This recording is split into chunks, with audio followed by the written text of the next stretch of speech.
ಸಹಕಾರಿ ಮಿತ್ರರಿಗೆ ನನ್ನ ಸಹಕಾರ ಮಾಧ್ಯಮ ಯೂಟ್ಯೂಬ್ ಚಾನಲ್ಗೆ ಹಾರ್ದಿಕ ಸ್ವಾಗತಗಳು. ದಯವಿಟ್ಟು ಈ ಚಾನಲ್ನ ಯಾರು ಸಬ್ಸ್ಕ್ರೈಬ್ ಮಾಡದೇ ಇದ್ದಲ್ಲಿ ದಯವಿಟ್ಟು ಸಬ್ಸ್ಕ್ರೈಬ್ ಮಾಡಿ ಹಾಗೂ ಬೆಲ್ ಐಕಾನನ್ನು ಪ್ರೆಸ್ ಮಾಡಿ ಗೆಳೆಯರೆ. ನಾವು ಇವತ್ತು ಒಂದು ಇಂಪಾರ್ಟೆಂಟ್ ಆದ ಟಾಪಿಕ್ನೊಂದಿಗೆ ಬಂದಿದ್ದೇನೆ ಗೆಳೆಯರೆ. ಒಂದು ಸಹಕಾರಿ ಧ್ವಜ ಅಂತೇಳಿ.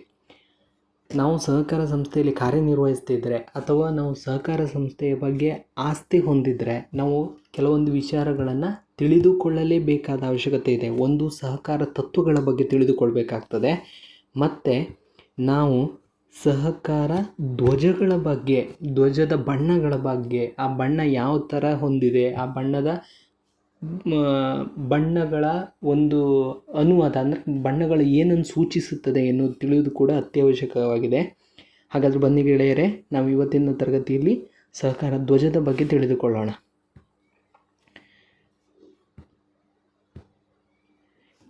ಸಹಕಾರ ಧ್ವಜ ಅಂದರೆ ಅದು ಸಹಕಾರ ಧ್ವಜ ಹೇಗೆ ರಚನೆಯಾಗಿದೆ ಮತ್ತು ಅದರ ಇತಿಹಾಸ ಏನು ಹೇಳುತ್ತೆ ಅನ್ನೋದ್ರ ಬಗ್ಗೆ ತಿಳಿದುಕೊಳ್ಳೋಣ.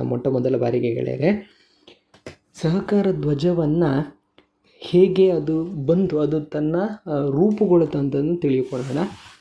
ಮೊದಲ ಬಾರಿಗೆ ಸ್ವಿಟ್ಜರ್ಲ್ಯಾಂಡಿನ ಬಾಸೆಲ್ ನಗರದಲ್ಲಿ 1921ರಲ್ಲಿ ಅಂತಾರಾಷ್ಟ್ರೀಯ ಸಹಕಾರ ಕಾಂಗ್ರೆಸ್ ಚಳುವಳಿಯು ನಡೀತದೆ. ಅಲ್ಲೊಂದು ಅಂತಾರಾಷ್ಟ್ರೀಯ ಕಾಂಗ್ರೆಸ್ ನಡೆಯುತ್ತೆ, ಅಂದರೆ ಸಹಕಾರಿಗಳ ಕಾಂಗ್ರೆಸ್ ನಡೆಯುತ್ತೆ. ಎಲ್ಲಿ? ಸ್ವಿಟ್ಜರ್ಲ್ಯಾಂಡ್ನ ಬಾಸೆಲ್ ನಗರದಲ್ಲಿ 1921ರಲ್ಲಿ. ಅಲ್ಲಿ ಏನು ಹೇಳುತ್ತಂದರೆ ಆ ಕಾಂಗ್ರೆಸ್ನಲ್ಲಿ ಅಥವಾ ಆ ಒಂದು ಅಧಿವೇಶನದಲ್ಲಿ ಸಹಕಾರ ಮೌಲ್ಯಗಳನ್ನು ಮತ್ತು ಪ್ರಾಮುಖ್ಯತೆಗಳನ್ನು ಪ್ರಚಾರ ಮಾಡಲು ಮತ್ತು ಅದರ ಒಂದು ಏನಂತೀವಿ ಅಂತಾರಾಷ್ಟ್ರೀಯ ಮಟ್ಟದಲ್ಲಿ ಅದನ್ನು ಆ ವ್ಯವಸ್ಥೆಯನ್ನು ಸಾರಲು ಅಥವಾ ಅಂತಾರಾಷ್ಟ್ರೀಯ ಮಟ್ಟದಲ್ಲಿ ಸಹಕಾರದ ಪ್ರಾಮುಖ್ಯತೆಯನ್ನು ಹೇಳಿಕೊಡೋ ಉದ್ದೇಶದಿಂದ ಒಂದು ಚಿಹ್ನೆ ಇರಬೇಕಂತೇಳಿ ಕಾಂಗ್ರೆಸ್ನಲ್ಲಿ ಅಥವಾ ಆ ಒಂದು ಸಭೆಯಲ್ಲಿ ನಿರ್ಣಯ ತೆಗೆದುಕೊಳ್ಳಲಾಗುತ್ತದೆ. ಅದರಂತೆ 1922ರಲ್ಲಿ ಜರ್ಮನ್ನ ಇರ್ಸೇನ್ ಅಧಿವೇಶನದಲ್ಲಿ ಏನು ಮಾಡ್ತಾರೆ ಅಂದರೆ ಮುಂದಿನ ಅಂತಾರಾಷ್ಟ್ರೀಯ ಸಹಕಾರ ದಿನವನ್ನು ಸಹಕಾರ ಧ್ವಜ ಮತ್ತು ಚಿಹ್ನೆಯೊಂದಿಗೆ ಆಚರಿಸಬೇಕಾಗಿ ನಿರ್ಧರಿಸಲಾಗುತ್ತದೆ. ಇವೆರಡು ನೆನ್ಪಿಟ್ಕೊಳ್ಳಿ. 1921ರಲ್ಲಿ ಕಾಂಗ್ರೆಸ್ನಲ್ಲಿ ಅಂದರೆ ಸಹಕಾರ ಕಾಂಗ್ರೆಸ್ನಲ್ಲಿ ಏನು ಮಾಡ್ತಾರೆ ಅಂದರೆ ಒಂದು ಚಿಹ್ನೆ ಬೇಕಂತೇಳಿ ಡಿಸೈಡ್ ಮಾಡ್ತಾರೆ. 1922ರ ಇದರಲ್ಲಿ ಜರ್ಮನಿ ಇರ್ಸೇನ್ ಅಧಿವೇಶನದಲ್ಲಿ ಏನು ಹೇಳ್ತಾರೆ ಅಂದರೆ ಸಹಕಾರ ದಿನವನ್ನು ಚಿಹ್ನೆ ಮತ್ತು ನಾವು ಧ್ವಜದೊಂದಿಗೆ ಆಚರಿಸ್ತೇವೆ ಅಂತೇಳಿ ನಿರ್ಣಯ ತೆಗೆದುಕೊಳ್ತಾರೆ. ಮತ್ತು ಇದೇ ಅಧಿವೇಶನದ ನಂತರ ಯಾವುದು 1922 ಜರ್ಮನಿ ಇರ್ಸೇನ್ ಅಧಿವೇಶನ ನಂತರ ಪ್ರಪಂಚದ ಅನೇಕ ಕಲಾವಿದರಿಗೆ, ಅತ್ಯುನ್ನತ ಕಲಾವಿದರಿಗೆ ಚಿಹ್ನೆಯನ್ನು ರಚಿಸಲು ಆಹ್ವಾನ ನೀಡಲಾಗುತ್ತದೆ ಗೆಳೆಯರೆ. ಗೊತ್ತಾಯ್ತಲ್ಲ? ಸಹಕಾರದ ಧ್ವಜದ ರಚನೆಗೆ ಇದು ಮೊದಲ ಹಂತವಾಗಿ ರೂಪುಗೊಳ್ಳುತ್ತದೆ. ಈಗ ನೆಕ್ಸ್ಟ್ ಏನಾಗ್ತದೆ, ಅದು ಹೇಗೆ ಅದನ್ನು ಚಿಹ್ನೆ ರೂಪುಗೊಳ್ತದೆ ಅನ್ನೋದನ್ನ ನಾವು ಮುಂದಿನ ಸ್ಲೈಡಲ್ಲಿ ತಿಳಿದುಕೊಳ್ಳೋಣ. ಈಗ ಹೇಗೆ ಅದು ಇದು ಮಾಡ್ತಾರೆ ಅಂದರೆ ಫ್ರೆಂಚ್ ಸಹಕಾರಿ ಒಬ್ಬರು ಇರ್ತಾರೆ, ಅವ್ರ ಹೆಸರು ಪ್ರೊಫೆಸರ್ ಚಾರ್ಲ್ಸ್ ಗೈಡ್ ಅಂತೇಳಿ ಗೆಳೆಯರೆ. Very important. Professor Charles Gide ಇದ್ದಾರಲ್ಲ, ಸಹಕಾರ ಧ್ವಜವನ್ನು ರಚನೆ ಮಾಡಿದವರು ಯಾರಂದರೆ professor Charles Gide. Very important. ಇದನ್ನಂತೂ ನೀವು ಎಕ್ಸಾಮಲ್ಲಿ ಕೇಳ್ತಾರೆ. ಸಹಕಾರ ಧ್ವಜವನ್ನು ರಚನೆ ಮಾಡಿದವರು ಯಾರಂದರೆ ಚಾರ್ಲ್ಸ್ ಗೈಡ್. ಮುಂದೆ ಏನಾಗ್ತದೆ, ಅವ್ರು ಏನು ಹೇಳ್ತಾರೆ ಅಂದರೆ ಕಾಮನ ಬಿಲ್ಲು ಇದೆಯಲ್ಲ, ಕಾಮನ ಬಿಲ್ಲು ನಮ್ಮ ಬೆಸ್ಟ್ ಎಕ್ಸಾಂಪಲ್ ಅಂತಾರೆ.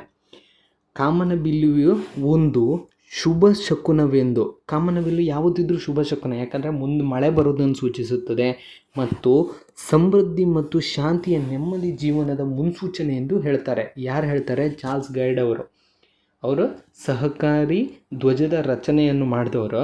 ಅವ್ರು ಏನು ಹೇಳ್ತಾರೆ ಅಂದರೆ ಕಾಮನ ಬಿಲ್ಲು ನಮಗೆ ಒಳ್ಳೆಯದು, ಒಂದು ಇದನ್ನು ಸಹಕಾರಕ್ಕಾಗಿ ನಾವು ಅದನ್ನು ಸಹಕಾರ ಧ್ವಜಕ್ಕಾಗಿ ಪರಿಗಣನೆ ಮಾಡ್ಬೋದು. ಅದು ಮುಂಬರುವ ಸಮೃದ್ಧಿಯ ಸಂಕೇತ, ಶಾಂತಿಯ ಸಂಕೇತ ಮತ್ತು ಶುಭ ಶಕುನ ಅಂತೇಳಿ ಯಾರು ಹೇಳ್ತಾರೆ? ಚಾರ್ಲ್ಸ್ ಗೈಡ್ ಅವರು ಹೇಳ್ತಾರೆ. ನಂತರ ಏನಾಗುತ್ತಂದರೆ ಅದರ ಕಾಮನ ಬಿಲ್ಲುಗಳು ಏನು ರೆಪ್ರೆಸೆಂಟ್ ಮಾಡ್ತವೆ? 7 ಬಣ್ಣಗಳು ಸೇರಿ ಬಿಳಿಯ ಬಣ್ಣವಾಗುವುದರ ಅಂದರೆ ವಿವಿಧತೆಯಲ್ಲಿ ಏಕತೆ ಹೇಳುತ್ತಾ. 7 ಬಣ್ಣ ಸೇರಿ ಒಂದು ಬಣ್ಣ ಆಗುತ್ತೆ, ಅದು ಬಿಳಿಯ ಬಣ್ಣ. ಅದು ವಿವಿಧತೆಯಲ್ಲಿ ಏಕತೆಯನ್ನು ಹೇಳ್ತದೆ. ಅದೇ ರೀತಿ ಬಿಳಿಯ ಬಣ್ಣ ಏನು ಹೇಳ್ತದೆ? ಪರಿಶುದ್ಧತೆಯನ್ನು ಹೇಳ್ತದೆ, ಸತ್ಯವನ್ನು ಹೇಳ್ತದೆ, ಪ್ರಾಮಾಣಿಕತೆ ಬಗ್ಗೆ ಹೇಳ್ತದೆ. ಮತ್ತು ಅದೇ ರೀತಿ ವಿವಿಧ ಈ ಚಟುವಟಿಕೆಗಳು ಯಾವುದು? ವಿವಿಧ ಆರ್ಥಿಕ ಚಟುವಟಿಕೆಗಳು. ಸಹಕಾರ ಎಂದರೇನು? ಮೇನ್ ಉದ್ದೇಶ ಏನು? ಎಲ್ಲ ಆರ್ಥಿಕ ಚಟುವಟಿಕೆ, ಸಮಾಜದ ಎಲ್ಲ ಆರ್ಥಿಕ ಚಟುವಟಿಕೆಗಳನ್ನು ಮಾಡುವವರನ್ನು ಒಂದುಗೂಡಿಸುತ್ತದೆ. ಒಂದುಗೂಡಿಸುವುದೇ ಮೇನ್ ಇಂಟೆನ್ಷನ್ ಆಗಿರ್ತದೆ. ಯಾವುದ್ರದ್ದು? ಸಹಕಾರದ ಸಮಾಜದ ಎಲ್ಲ ಚಟುವಟಿಕೆಗಳನ್ನು ಮಾಡುವವರನ್ನ ಒಂದುಗೂಡಿಸಿ ಅವರನ್ನು ಉತ್ತಮವಾಗಿ ಅವರು ಏನು ಮಾಡ್ತಾರೆ, ಒಂದು ಚಟುವಟಿಕೆ ಚಟುವಟಿಕೆ ನಡೆಸುವುದನ್ನೇ ಸಹಕಾರ ಎಂದು ಬಿಂಬಿಸಲಾಗುತ್ತದೆ.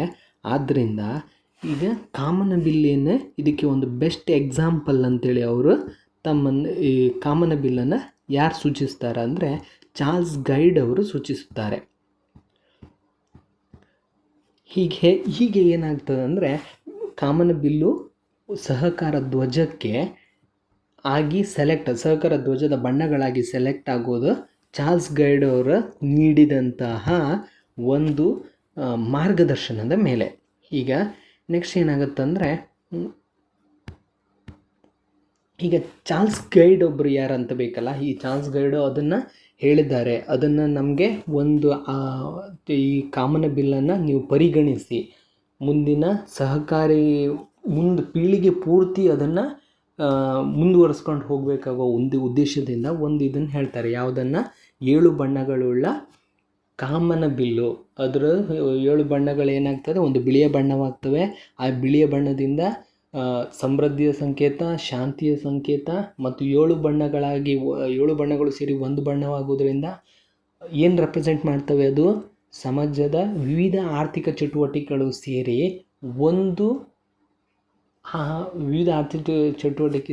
ಒಂದು ಮಾರ್ಗದಲ್ಲಿ ಸೇರೋದು. ಒಂದು ಮಾರ್ಗದಲ್ಲಿ ಸೇರಿ ಎಲ್ಲರ ಆರ್ಥಿಕ ಬೆಳವಣಿಗೆ ಸಹಾಯವಾಗುವುದನ್ನು ರೆಪ್ರೆಸೆಂಟ್ ಮಾಡ್ತದೆ ಅಂತೇಳಿ ಹೇಳ್ತಾರೆ. ಈ ಚಾರ್ಲ್ಸ್ ಗೈಡ್ ಯಾರು? ಚಾರ್ಲ್ಸ್ ಗೈಡ್ ಯಾರಂದರೆ, ಚಾರ್ಲ್ಸ್ ಗೈಡ್ ಅವರು ಸಹಕಾರಿಯಾಗಿರ್ತಾರೆ. ಅಂದರೆ ಅತ್ಯುನ್ನತ ಸಹಕಾರಿ. ಅವರು ಫ್ರೆಂಚ್ನ ಅತ್ಯುನ್ನತ ಸಹಕಾರಿಯಾಗಿದ್ದಾರೆ. ಅಂದರೆ ಫ್ರೆಂಚ್ ದೇಶದ ಸಹಕಾರ ಚಟುವಟಿಕೆಗಳಿಗೆ ತನ್ನದೇ ಆದ ಕೊಡುಗೆ ನೀಡಿರುವವರು ಯಾರಾಗಿರ್ತಾರೆ ಅಂದರೆ ಚಾರ್ಲ್ಸ್ ಗೈಡ್ ಆಗಿರ್ತಾರೆ. ಮತ್ತು ಅವರು ಆರ್ಥಿಕ ತಜ್ಞರಾಗಿರ್ತಾರೆ. ಎಲ್ಲಿದು? ಫ್ರೆಂಚ್ ದೇಶದ ಆರ್ಥಿಕ ತಜ್ಞರಾಗಿರ್ತಾರೆ ಮತ್ತು ಫ್ರೆಂಚ್ನ ಸಹಕಾರಿಯಾಗಿರ್ತಾರೆ.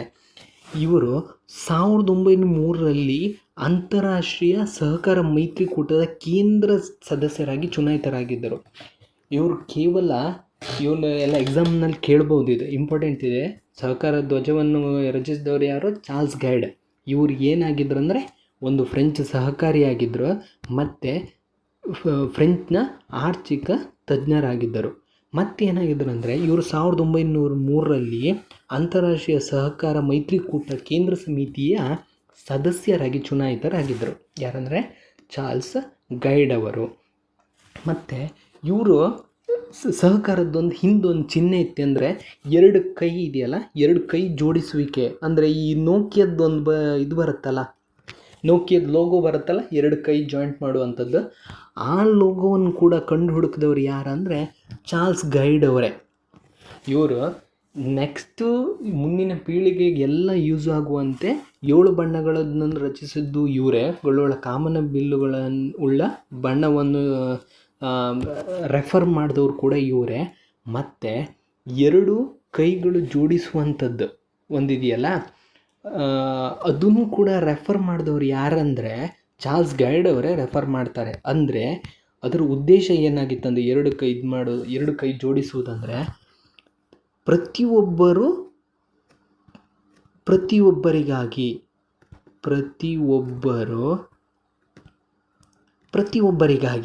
ಅಂದರೆ ಅಂದರೆ ಏನಂತ, ಇಲ್ಲಿ ತಾನಿದ್ದಾರೆ, ನಾನು ಒಬ್ಬರಿಗೆ ಹೆಲ್ಪ್ ಮಾಡಿದ್ರೆ ಅವ್ರು ನನಗೆ ಹೆಲ್ಪ್ ಮಾಡ್ತಾರೆ ಅನ್ನೋ ಮನೋಭಾವ. ತಾನು ಎಲ್ಲರಿಗಾಗಿ, ಎಲ್ಲರೂ ತನಗಾಗಿ ಎಂಬ ಒಂದು ಸಂದೇಶವನ್ನು ಕೊಡುವ ಕೈ ಜೋಡಿಸುವಿಕೆ ಎಂಬುದನ್ನು ವಿನ್ಯಾಸ ಮಾಡಿದವರು ಕೂಡ ಚಾರ್ಲ್ಸ್ ಗೈಡ್ ಅವರೇ. ಈಗ ಚಾರ್ಲ್ಸ್ ಗೈಡ್ ಅವರು 2 ಥರದ್ದು ಒಂದು ವಿನ್ಯಾಸ ಮಾಡ್ತಾರೆ. ಒಂದು ಎರಡು ಕೈಗಳು ಪರಸ್ಪರ ಜೋಡಿಸುವಿಕೆ ಅದನ್ನು ಕೂಡ ರೆಫರ್ ಮಾಡಿದವರು ಚಾರ್ಲ್ಸ್ ಗೈಡ್ ಅವರೇ.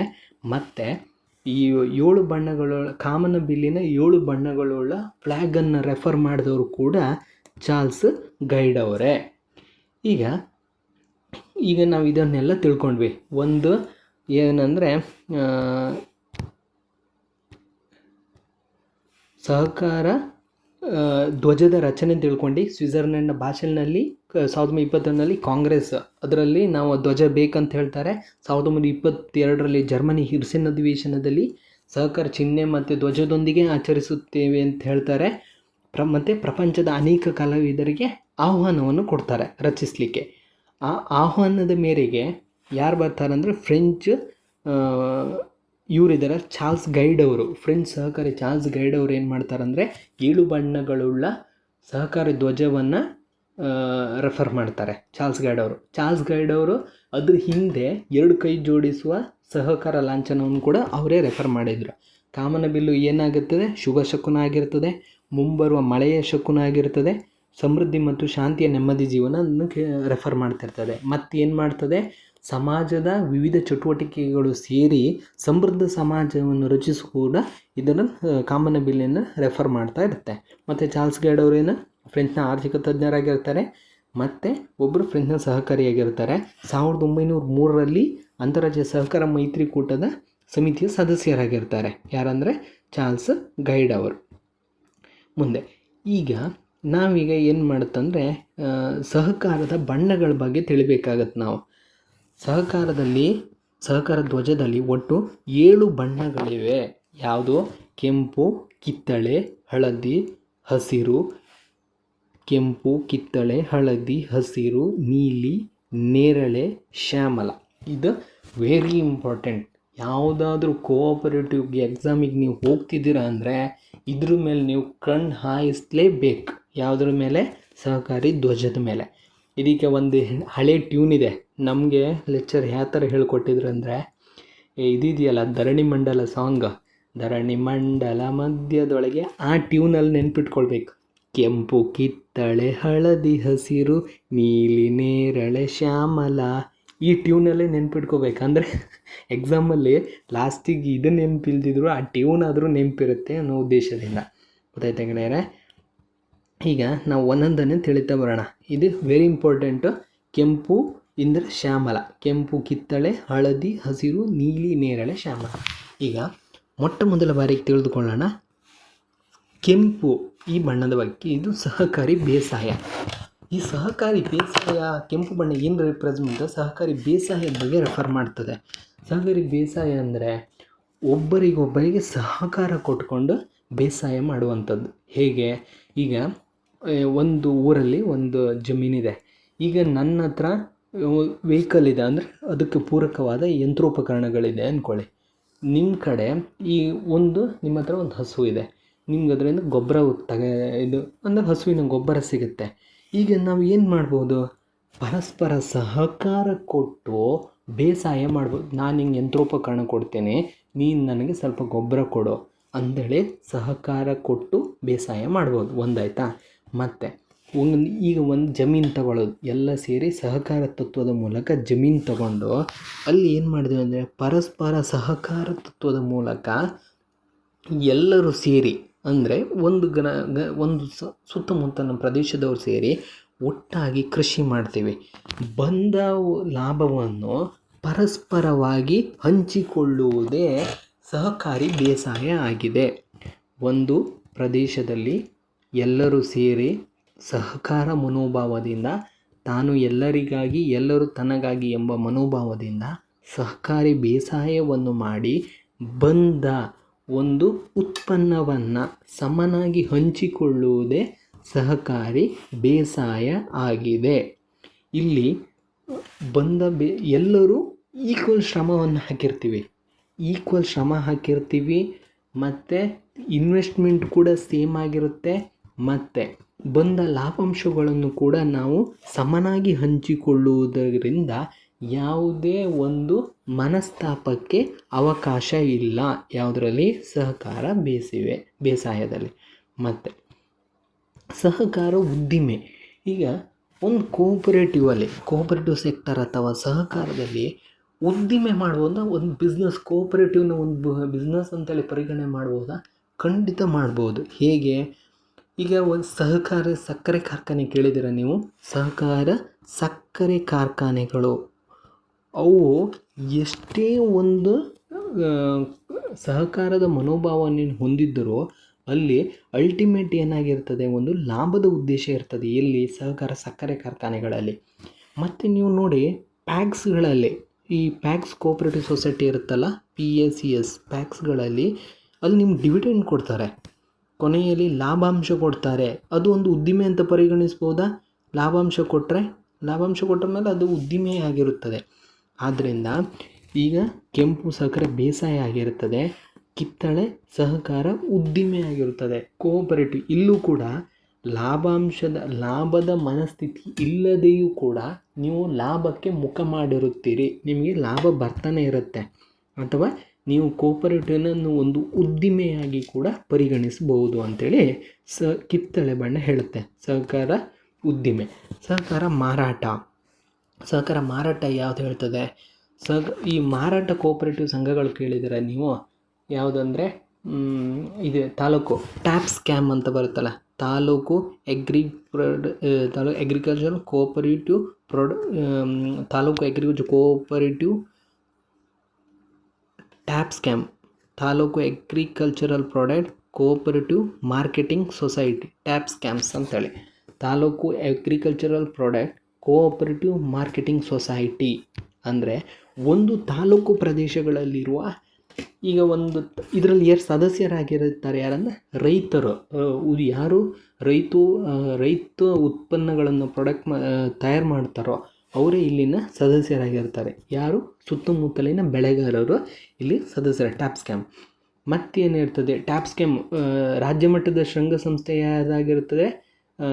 ಇದಾಗಿರ್ತದೆ, ಯಾವುದಂದರೆ ರಾಜ್ಯ ಮಟ್ಟದ agriculture product cooperative marketing society, ಗೊತ್ತಾಯ್ತಲ್ಲ, ಅದಾಗಿರುತ್ತೆ. ಮತ್ತು ಈ ನಿಮ್ಮ ಸ್ಥಳೀಯ ಹಂತದಲ್ಲಿ ಟ್ಯಾಪ್ ಸ್ಕ್ಯಾಮ್ ಆಗಿದೆ, taluk agriculture products cooperative marketing society ಆಗಿರುತ್ತೆ. ರಾಜ್ಯ ಮಟ್ಟದ ಮಾರಾಟ ಮಹಾಮಂಡಳ ಒಂದು ಇದರದ್ದು ಶೃಂಗ ಸಂಸ್ಥೆಯಾಗಿರುತ್ತದೆ. ಕರ್ನಾಟಕ ರಾಜ್ಯ ಸಹಕಾರ ಮಾರಾಟ ಮಹಾಮಂಡಳ, Karnataka state cooperative marketing federation, ಇದು ಕರ್ನಾಟಕ ರಾಜ್ಯದ ಮಾರಾಟ ಸಹಕಾರ ಸಂಸ್ಥೆಗಳಿದೆಯಲ್ಲ ಅದರದ್ದು ಶೃಂಗ ಸಂಸ್ಥೆಯಾಗಿರುತ್ತದೆ. ಇವು ಏನು ಮಾಡ್ತಾವಂದರೆ ಪ್ರದೇಶದ ರೈತರುಗಳ ಉತ್ಪನ್ನಗಳನ್ನು ಖರೀದಿ ಮಾಡ್ತವೆ. ಯಾವುದಂದರೆ ಮಾರಾಟ ಸಹಕಾರ ಸಂಘಗಳು ಖರೀದಿ ಮಾಡೋಕ್ಕೆ ಅವಕಾಶ ಮಾಡಿಕೊಡ್ತವೆ. ಖರೀದಿ ಮಾಡೋಕ್ಕೆ ಅವಕಾಶ ಮಾಡಿಕೊಡ್ತವೆ. ಒಂದು ಸುಸಜ್ಜಿತ ಮಾರುಕಟ್ಟೆಯನ್ನು ಮಾಡಿಕೊಡ್ತವೆ. ಅದರಿಂದ ಏನಾಗುತ್ತಂದರೆ ಮಧ್ಯವರ್ತಿಗಳ ಹಾವಳಿ ತಪ್ಪುತ್ತದೆ. ಮತ್ತು ಈಗ ಕೆಲವೊಂದು ಫ್ರಿಜ್ಜಲ್ಲಿ ಇಡಬೇಕಾದ ಅನಿವಾರ್ಯತೆ ಬರ್ತವೆ. ಅದಕ್ಕೆ ಅದು ಏನು ಮಾಡ್ತವೆ ಈ ಶೈತ್ಯಾಗಾರ ವ್ಯವಸ್ಥೆ ಮಾಡಿಕೊಡ್ತವೆ. ಅಂದರೆ ಬೃಹತ್ ಫ್ರಿಜ್ಗಳ ವ್ಯವಸ್ಥೆ ಮಾಡಿಕೊಡ್ತವೆ. ಮತ್ತು ಉಗ್ರಾಣಗಳ ವ್ಯವಸ್ಥೆ ಮಾಡಿಕೊಡ್ತವೆ. ಯಾವುದು? ಮಾರಾಟ ಸಹಕಾರ ಸಂಘಗಳು. ಇದರಿಂದ ಏನಾಗುತ್ತಂದರೆ ರೈತರಿಗಿದೆಯಲ್ಲ, ಅವರು ಮಧ್ಯವರ್ತಿಗಳನ್ನು ಹೊಂದಿಕೊಳ್ಳಬೇಕಾದ ಅವಶ್ಯಕತೆ ಇರುತ್ತಲ್ಲ, ಅದು ತಪ್ಪಿ ಹೋಗುತ್ತದೆ. ಯಾವುದು? ಸಹಕಾರ ಮಾರಾಟದಿಂದ. ಈಗ ನಿಮ್ಗೆ ಗೊತ್ತಾಯ್ತಲ್ಲ, ಸಹಕಾರ ಬೇಸಾಯ ಅಂದ್ರೇನು? ಎಲ್ಲರೂ ಸೇರಿ ಸಹಕಾರ ತತ್ವದ ಮೇಲೆ ಒಟ್ಟಿಗೆ ಸೇರಿ ಬೇಸಾಯ ಮಾಡೋದು. ಸಹಕಾರ ಉದ್ದಿಮೆ ಅಂದರೆ ಸಹಕಾರವನ್ನು ನೀವು ಒಂದು ಉದ್ದಿಮೆ ಎಂದು ಪರಿಗಣಿಸ್ಬೋದು. ಅಲ್ಲಿ ಲಾಭಾಂಶದ ಒಂದು ಅವಕಾಶ ಇರ್ತದೆ. ಮತ್ತು ಸಹಕಾರ ಮಾರಾಟ ಅಂದ್ರೇನು? ಇದು ಟ್ಯಾಪ್ ಸ್ಕ್ಯಾಮ್ ಅದೆಲ್ಲ ಇರ್ತದೆ. ಇಲ್ಲಿ ರೈತರು ಬೆಳೆದ ಉತ್ಪನ್ನಗಳನ್ನು ಈ ಸಂಘಗಳ ಮೂಲಕ ಮಾರಾಟ ಮಾಡ್ತಾರೆ.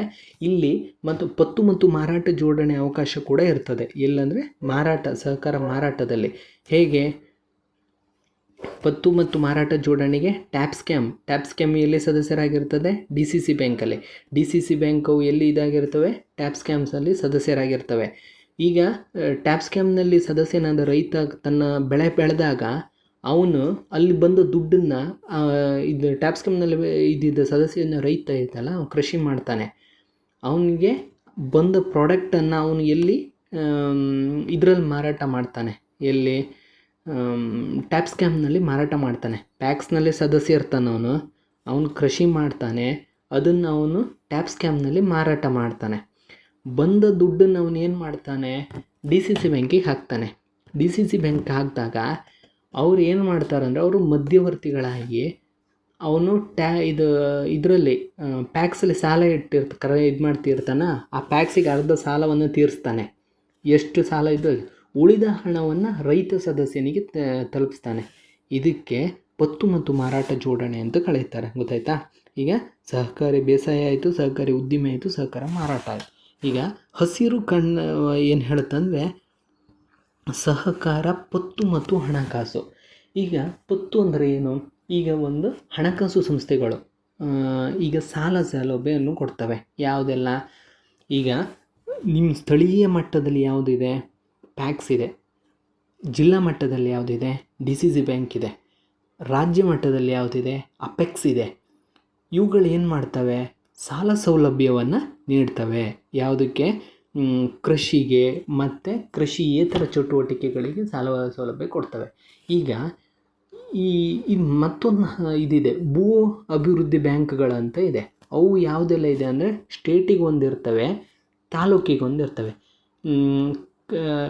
ತಾಲೂಕಿಗಿರುವುದು ಯಾವುದಂದರೆ ತಾಲೂಕು ಕೋಆಪರೇಟಿವ್ ಇದು ಅಂತ ಇದು ಡೆವಲಪ್ಮೆಂಟ್ ಬ್ಯಾಂಕ್ ಅಂತೇಳಿ ಕರಿತೀವಿ ಅದಕ್ಕೆ. ಇದರಲ್ಲಿ ರಾಜ್ಯ ಮಟ್ಟದಲ್ಲಿ ಯಾವುದಿರುತ್ತಂದರೆ ಕ್ಯಾಸ್ಕಾರ್ಡ್, ಕರ್ನಾಟಕ ಸ್ಟೇಟ್ ಕೋಆಪರೇಟಿವ್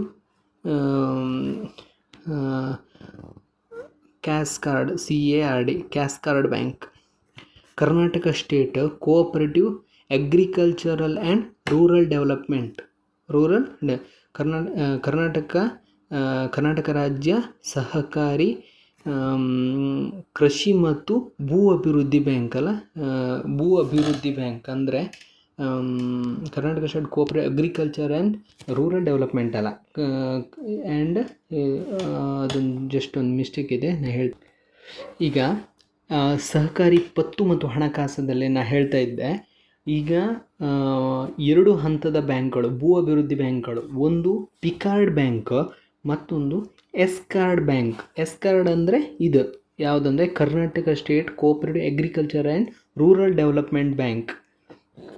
ಮತ್ತು PCARD bank primary PCARD PCARD primary cooperative agricultural and rural development ಬ್ಯಾಂಕ್ಗಳು. ಇವುಗಳು ಏನು ಮಾಡ್ತವಂದರೆ ಭೂ ಅಭಿವೃದ್ಧಿಯ ಉದ್ದೇಶಗಳಿಗಾಗಿ ಸಾಲ ಸೌಲಭ್ಯವನ್ನು ನೀಡ್ತವೆ. ಇದು ಯಾವುದ್ರಲ್ಲಿ ಬರುತ್ತೆ ಅಂದರೆ ಸಹಕಾರಿ ಪತ್ತು ಮತ್ತು ಹಣಕಾಸಲ್ಲಿ ಬರುತ್ತೆ. ಇದರಲ್ಲಿ ಮಾತ್ರ ಅಲ್ಲ, ಬೇರೆ ಎಲ್ಲದರಲ್ಲೂ ಕೋಆಪರೇಟಿವ್ ಇದರಲ್ಲಿ ಅವ್ರ ಮೇನ್ ಉದ್ದೇಶ ಏನು? ಆರ್ಥಿಕ ಸಹಾಯ ಮಾಡೋ ಉದ್ದೇಶವನ್ನು ಹೊಂದಿರುತ್ತದೆ. ಇದು ಗೊತ್ತಾಯ್ತಲ್ಲ? ಈಗ ನೆಕ್ಸ್ಟು ಈಗ ಸಹಕಾರ ಶಿಕ್ಷಣ ಮತ್ತು ಪ್ರಚಾರ. ಸಹಕಾರ ಶಿಕ್ಷಣ ಮತ್ತು ಪ್ರಚಾರಕ್ಕೆ ಕೆಲವೊಂದು ಸಂಸ್ಥೆಗಳು ಆರ್ಥಿಕ ಸಹಾಯವನ್ನು ಮಾಡ್ತವೆ ಮತ್ತು ಕೆಲವೊಂದು ಸಂಸ್ಥೆಗಳು ತಮ್ಮ ಮೇನ್ ಉದ್ದೇಶವನ್ನೇ ಹೊಂದಿರ್ತವೆ. ಸಹಕಾರ ಶಿಕ್ಷಣ, ತರಬೇತಿ ಮತ್ತು ಪ್ರಚಾರ ಇವು ಮೂರು ಉದ್ದೇಶವನ್ನು ಹೊಂದಿರ್ತವೆ. ಯಾವುದೆಲ್ಲ ಅಂದರೆ ಹೇಳ್ತೇನೆ, ಈ NCUI national cooperative union of India ಇದು ಕೂಡ ಸಹಕಾರ ಶಿಕ್ಷಣ ಮತ್ತು ಪ್ರಚಾರದ ಕೆಲಸವನ್ನು ಮಾಡ್ತವೆ. ಮತ್ತು ವ್ಯಾಮ್ನಿಕಾಮ್ ಅಂತ ಒಂದಿದೆ, ವೈಕುಂಠ ಮೆಹ್ತಾ ರಾಷ್ಟ್ರೀಯ ಸಹಕಾರ ನಿರ್ವಹಣಾ ಸಂಸ್ಥೆ ಅಂತೇಳಿ ಒಂದಿದೆ. ಮತ್ತು RICM ಅಂತೇಳಿ ಒಂದಿದೆ, RICM regional institute of cooperative management ಇದೊಂದಿದೆ. ಮತ್ತು ಕರ್ನಾಟಕ ರಾಜ್ಯ ಸಹಕಾರ ಮಹಾಮಂಡಳ, ಇದು ವೆರಿ ಇಂಪಾರ್ಟೆಂಟ್, ಇದ್ರ ಬಗ್ಗೆ ಹೇಳ್ತೀನಿ. ಯಾವುದಂದರೆ ಕರ್ನಾಟಕ ಸ್ಟೇಟ್ ಕೋಆಪರೇಟಿವ್ ಫೆಡರೇಷನ್, ಇದು ವೆರಿ ಇಂಪಾರ್ಟೆಂಟ್. ಏನಂದರೆ ಕರ್ನಾಟಕ ರಾಜ್ಯದ ಸಹಕಾರ ತರಬೇತಿ ಮತ್ತು ಶಿಕ್ಷಣದ ಜವಾಬ್ದಾರಿಯನ್ನು ಈ ಸಂಸ್ಥೆಗಳು ಹೊಂದಿದೆ. ಇದು ನೀವು ಪ್ರತಿ ವರ್ಷ ಈ ಸಹಕಾರದ ಆಡಳಿತ ಮಂಡಳಿ ಇದೆಯಲ್ಲ, ಒಂದು ಮಹಾಸಭೆ ಆಗುತ್ತಲ್ಲ, ಅದರಲ್ಲಿ ನಿವ್ವಳ ಲಾಭದಲ್ಲಿ 2% ಈ ಸಂಸ್ಥೆಗೆ ಕೊಡಬೇಕಾಗತ್ತೆ. ಏನಕ್ಕಂದರೆ ಶಿಕ್ಷಣ ಮತ್ತು ತರಬೇತಿಯ ಉದ್ದೇಶದಿಂದ. ಮತ್ತು KICM ಅಂದರೆ Karnataka institute of cooperative management, ಇದು ಎಲ್ಲಿದೆ? ಬೆಂಗಳೂರಲ್ಲಿದೆ. ಇದು ಕರ್ನಾಟಕ ಇನ್ಸ್ಟಿಟ್ಯೂಟ್ ಕೋಆಪರೇಟಿವ್ ಫೆಡರೇಷನ್ ಇದೆಯಲ್ಲ, ಅದರ ಅಂಗಸಂಸ್ಥೆ ಯಾವುದಂದರೆ KICM. ಮತ್ತು ಜಿಲ್ಲಾ ಸಹಕಾರ ಯೂನಿಯನ್ಗಳು, ಡಿಸ್ಟ್ರಿಕ್ಟ್ ಕೋಆಪರೇಟಿವ್ ಯೂನಿಯನ್ಗಳು, ಇವು ಎಲ್ಲ ಏನು ಮಾಡ್ತಾವಂದರೆ ಸಹಕಾರ ಶಿಕ್ಷಣ ತರಬೇತಿ ಮತ್ತು ಪ್ರಚಾರದ ಒಂದು ಜವಾಬ್ದಾರಿಯನ್ನು ಹೊತ್ತುಕೊಂಡಿರ್ತವೆ. ಇವುಗಳ ಕೆಲಸನೇ ಸಹಕಾರ ಶಿಕ್ಷಣ ತರಬೇತಿ ಮತ್ತು ಪ್ರಚಾರವನ್ನು ಮಾಡುವಂಥದ್ದು. ಇದೊಂದು ವೆರಿ ಇಂಪಾರ್ಟೆಂಟ್. ಇದರಲ್ಲಿ ಯಾವುದಂದರೆ KICM, ಇದು ಇಂಪಾರ್ಟೆಂಟ್. KICM ಇದರಲ್ಲಿ ಕರ್ನಾಟಕ ಸ್ಟೇಟ್ ಕೋಆಪರೇಟಿವ್ ಫೆಡರೇಷನ್, ಇದು ವೆರಿ ಇಂಪಾರ್ಟೆಂಟ್. ಇವೆರಡು ನೆನ್ಪಿಟ್ಕೊಳ್ಳಿ, ಕ್ವಶನಲ್ಲಿ ಬರ್ಬೋದು. ಕರ್ನಾಟಕ ರಾಜ್ಯದಲ್ಲಿ ಸಹಕಾರ ಶಿಕ್ಷಣ ಮತ್ತು ತರಬೇತಿಯ ಕೆಲಸವನ್ನು ಯಾವ್ದು ಸಂಸ್ಥೆಗಳು ಮಾಡ್ತವೆ? ಕರ್ನಾಟಕ ಸ್ಟೇಟ್ ಕೋಆಪರೇಟಿವ್ ಫೆಡರೇಷನ್ಗಳು, ಅದರ ಅಂಗಸಂಸ್ಥೆ KICM. 8 ಸಂಸ್ಥೆಗಳಿದ್ದಾವೆ ಕರ್ನಾಟಕದಲ್ಲಿ. ಅದು ನೀವು ಇಲ್ಲೊಂದಿದೆ, ಮೂಡುಬಿದಿರೆಯಲ್ಲಿ ಒಂದಿದೆ, ಶಿವಮೊಗ್ಗದಲ್ಲಿ ಒಂದಿದೆ, ಧಾರವಾಡ ಅಥವಾ ದಾವಣಗೆರೆಯಲ್ಲಿ ಒಂದಿದೆ, ಬೆಳಗಾವಿಯಲ್ಲಿ ಒಂದಿದೆ, ಬೆಂಗಳೂರಲ್ಲಿ ಒಂದಿದೆ. ಈ ಸಂಸ್ಥೆಗಳು ಕೋಆಪರೇಟಿವ್ ಬಗ್ಗೆ ವಿಸ್ತೃತ ಟ್ರೈನಿಂಗ್ಗಳು ಕೊಡ್ತವೆ. ನೀವು ದಯವಿಟ್ಟು ಅವಕಾಶ ಇದ್ದರೆ DCM ಮತ್ತು HDCM ಕೋರ್ಸ್ಗಳಿದ್ದಾವಲ್ಲ, ಅವುಗಳಿಗೆ ಜಾಯ್ನ್ ಆಗಿ ಗೆಳೆಯರೆ. ನಿಮ್ಮ ಕೋಆಪರೇಟಿವ್ ನೀವು ಫೀಲ್ಡಲ್ಲೇ ಎಂಪ್ಲಾಯ್ ಆಗಿದ್ರೆ ನಿಮ್ಗೆ ತುಂಬ ಯೂಸ್ ಆಗುತ್ತೆ. ಯಾವುದಂದರೆ DCM HDCM ಕೋರ್ಸ್ಗಳು. ಆಮೇಲೆ ನೇರಳೆ, ಮಾನವನ ಇತರ ಸಹಕಾರಿ ಚಟುವಟಿಕೆಗಳು. ಸಹಕಾರ ಕೇವಲ ಪತ್ತಿನ ವಿಭಾಗದಲ್ಲಿಲ್ಲ, ಬೇರೆ ಎಲ್ಲ ಕ್ಷೇತ್ರದಲ್ಲೂ ಇದೆ. ಮೀನುಗಾರಿಕೆಯಲ್ಲಿದೆ, ಹೈನುಗಾರಿಕೆಯಲ್ಲಿದೆ, ಮತ್ತು ಉತ್ಪನ್ನಗಳಿದೆ, ಮತ್ತು ಅಡಿಕೆ ಉತ್ಪನ್ನದಲ್ಲಿದೆ, ರಬ್ಬರ್ ಬೆಳೆಯಲ್ಲಿದೆ, ಮತ್ತು ಈ ಕಾರ್ಮಿಕರಿದ್ದಾರಲ್ಲ, ಕಾರ್ಮಿಕರ ಸಹಕಾರ ಸಂಘಗಳಿವೆ, ಮತ್ತು ಕಲಾವಿದರ ಸಹಕಾರ ಸಂಘಗಳಿವೆ. ಇದು ಎಲ್ಲದೂ ಮಾನವನ ಇತರ ಸಹಕಾರ ಚಟುವಟಿಕೆಗಳೇ ಬರ್ತವೆ. ಹಾಸ್ಪಿಟ್ಲಲ್ಲಿದೆ, ಬೇರೆ ಬೇರೆ ಯಾವ್ಯಾವ ಸಹಕಾರ ರಂಗದಲ್ಲಿ ಸಹಕಾರ ಕಲೆಕ್ಟ್ ಆಗ್ತವೋ ಕಲೆಕ್ಟಿವ್ಲಿ ಅದು ನೇರಳೆ ಬಣ್ಣದಲ್ಲಿ ಗುರುತಿಸಲ್ಪಡ್ತವೆ. ಮತ್ತು ಶ್ಯಾಮಲ ಬಣ್ಣ, ಇದು ಸಹಕಾರ ಆರೋಗ್ಯ. ಸಹಕಾರ ಯಶಸ್ವಿನಿ ಗೊತ್ತಾ? ಯಶಸ್ವಿನಿ ಇದು 2003 ಜೂನ್ 1 ಇದು ಕೂಡ ಸಹಕಾರದ ಒಂದು ಉತ್ಕೃಷ್ಟ ಕೊಡುಗೆಯಾಗಿದೆ. ಯಾವುದು? ಈ ಯಶಸ್ವಿನಿ ಯೋಜನೆ. ಇದು ಸಹಕಾರ ಆರೋಗ್ಯದಲ್ಲಿ ಬರ್ತದೆ. ಇದು ಒಂದೇ ಅಲ್ಲ, ಸಹಕಾರಿ ಆರೋಗ್ಯ ಸಹಕಾರ ಸಂಸ್ಥೆಗಳ ಸದಸ್ಯರಾಗಿರುವ ಎಲ್ಲರ ಆರೋಗ್ಯ, ಮುಂತಾದ ಸಹಕಾರಿಗಳ ಆರೋಗ್ಯ, ಸಹಕಾರಿ ಎಂಪ್ಲಾಯಿಗಳ ಆರೋಗ್ಯ, ಇವೆಲ್ಲವೂ ಶ್ಯಾಮಲ ಕಲರ್ ಅಥವಾ ಸಹಕಾರ ಆರೋಗ್ಯ ವಿಭಾಗದಲ್ಲಿ ಬರ್ತದೆ. ನಿಮಗೆ ಈಗ ನಾನು ಇದ್ರ ಬಗ್ಗೆ ಎಲ್ಲ ಹೇಳಿದ್ದೀನಿ ಗೆಳೆಯರೆ. Very important. ಈಗ ಒಂದು ಎಕ್ಸಾಮಲ್ಲಿ ಕೇಳ್ಬೋದು, ಶ್ಯಾಮಲ ಬಣ್ಣ ಇದು ಏನನ್ನು ರೆಪ್ರೆಸೆಂಟ್ ಮಾಡ್ತವೆ? ಸಹಕಾರ ಆರೋಗ್ಯ. ಕೆಂಪು ಬಣ್ಣ ಇದು ಏನನ್ನು ಇದು ಮಾಡ್ತದೆ? ಸಹಕಾರಿ ಬೇಸಾಯ. ಹೀಗೆ ನೀವು ಎಲ್ಲದನ್ನು ನೆನ್ಪಿಟ್ಕೊಳ್ಬೇಕು. ಕೆಂಪು, ಕಿತ್ತಳೆ, ಹಳದಿ, ಹಸಿರು, ನೀಲಿ, ನೇರಳೆ, ಶ್ಯಾಮಲ. ಸಹಕಾರಿ ಬೇಸಾಯ, ಸಹಕಾರಿ ಉದ್ದಿಮೆ, ಸಹಕಾರ ಮಾರಾಟ, ಸಹಕಾರ ಪತ್ತು ಮತ್ತು ಜೀವನ, ಸಹಕಾರ ಶಿಕ್ಷಣ ಮತ್ತು ತರಬೇತಿ, ಮತ್ತು ಮಾನವ ಇತರ ಸಹಕಾರ ಚಟುವಟಿಕೆಗಳು, ಸಹಕಾರಿ ಆರೋಗ್ಯ. ಇದು ವೆರಿ ಇಂಪಾರ್ಟೆಂಟ್. ನೀವು ಇದನ್ನೆಲ್ಲದೂ ಎಕ್ಸಾಮಿನ ಪರ್ಪಸ್ಸಿಂದ ನೆನ್ಪಿಟ್ಕೊಳ್ಳೇಬೇಕಾಗ್ತದೆ. ಮತ್ತು ಇದು ಇವತ್ತಿನ ಒಂದು ಸಹಕಾರ ಧ್ವಜದ ಬಗ್ಗೆ ನೀವು ತಿಳ್ಕೊಳ್ಬೇಕಾದದ್ದು. ಇದನ್ನು ನೀವು ಬೈ ಹಾರ್ಟ್ ಮಾಡಲೇಬೇಕಾಗ್ತದೆ ಗೆಳೆಯರೆ. ಹಾಗೂ ಆಯ್ತು, ಇವತ್ತಿನ ಸಹಕಾರ ಧ್ವಜದ ಬಗ್ಗೆ ಇಷ್ಟೇ ಕ್ಲಾಸ್. ನಾನು ಮುಂದೆ ಪದೇ ಹೇಳ್ತಾ ಇದ್ದೀನಿ, ಸಹಕಾರ ಭವಿಷ್ಯಕ್ಕೆ ಸಹಕಾರ ಒಂದೇ ಮಾರ್ಗ. ಇದನ್ನು ನಾನು ಪುನಃ ಹೇಳ್ತಾ ಇದ್ದೀನಿ. ಮತ್ತು ಸಹಕಾರಂ ಗೆಲ್ಗೆ, ಸಹಕಾರಂ ಬಾಳ್ಗೆ. ದಯವಿಟ್ಟು ಈ ಚಾನಲ್ನ ಸಬ್ಸ್ಕ್ರೈಬ್ ಮಾಡಿ ಗೆಳೆಯರೆ. ಬೆಲ್ ಐಕನ್ನ ಪ್ರೆಸ್ ಮಾಡಿ. ಮತ್ತು ಆ್ಯಸ್ ಯೂಶ್ವಲ್ ಮುಂದೊಂದು ಒಳ್ಳೆ ಟಾಪಿಕ್ನೊಂದಿಗೆ ಮತ್ತೆ ಬರ್ತೀನಿ. ದಯವಿಟ್ಟು ಬೆಲ್ ಐಕನ್ ಪ್ರೆಸ್ ಮಾಡಿ, ನಿಮಗೆ ನೋಟಿಫಿಕೇಷನ್ ಬರುತ್ತೆ. Thank you.